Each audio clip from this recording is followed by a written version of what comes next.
Атамбаев үй бүлөсү менен Бириккен Араб Эмирлигине учуп кетти. Мурдагы өлкө башчысы бир жумадан кийин келери айтылды. Кыргызстандын мурдагы президенти Алмазбек Атамбаев үй бүлөсү менен кыска мөөнөттө эмгек көргүүсүн өткөрүү үчүн Бириккен Араб Эмирлигине бүгүн эртең менен учуп кетти. Бул тууралуу КСДПнын расмий өкүлү Кундуз Жолдубаева билдирди. Анын айтымында экс-президент бир жумадан кийин 4 февралда Кыргызстанга кайтып келет. Буга чейин Атамбаев үй бүлөсү менен 11 январда Индияга барары айтылып, бирок сапар болбой калган болчу.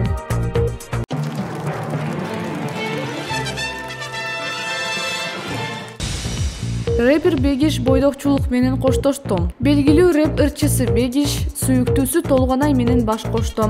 Кыз узатуу тою Бишкектеги тойканалардын биринде өтүп, ага рэпердин чыгармачылыктагы достору да күбө болушту. Бегиш социалдык тармактагы баракчасына Толгонай экөөнүн сүрөтүн жүктөп, турмуш жолу деп жазган.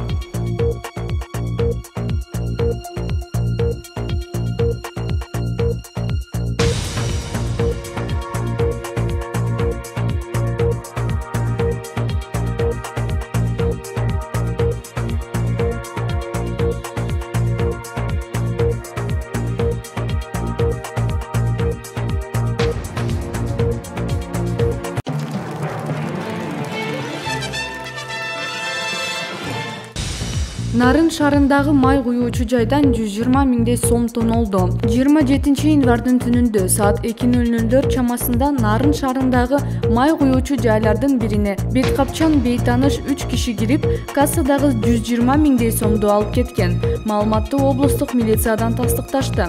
Ага ылайык каракчылар колуна союлдарды көтөрүп алып, кассадагы 2 кишини коркутушкан. Учурда каракчыларды издөө иштери жүрүп жатат.